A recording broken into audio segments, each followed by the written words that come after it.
وزارة التموين بتضع شروط جديدة عشان تحذف غير المستحقين من بطاقة التموين نهائيا في 2026.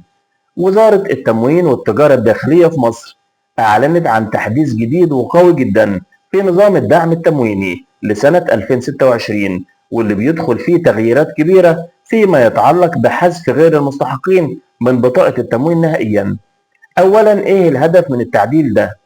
الحكومة عايزة تضمن إن الدعم بيصل فعلا للناس اللي تستحقه، وبتمنع من إهدار الدعم أو صرفه من ناس ملهاش حق. والتحديث ده ما هواش مجرد كلام، ده نظام صارم وحدود واضحة للحذف. طيب إيه أهم الشروط والأسباب اللي هتخلي بطاقة التموين تتحذف؟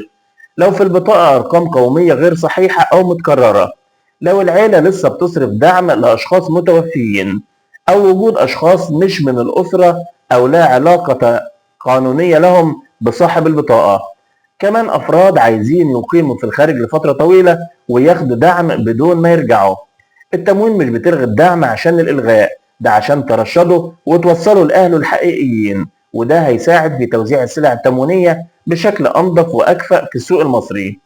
وزارة التموين قالت إن تحديث البيانات مهم جدا، خصوصا رقم الموبايل لرب الأسرة، واللي لازم يكون متسجل باسم صاحب البطاقة نفسه.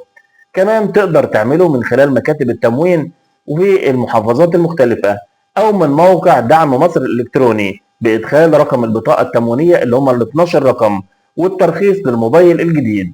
ولو الرقم مش باسم صاحب البطاقة، لازم الأول تعمله من شركة الاتصالات وبعدين تسجله في نظام التموين عشان يعمل لك تحديث بنجاح. الخلاصة، التغيير مش بس تحديث، ده خطوة كبيرة لتحسين منظومة الدعم في مصر، والتأكد إن فعلا اللي محتاجين الدعم هم اللي بياخدوه بدون أي تلاعب أو إساءة استخدام.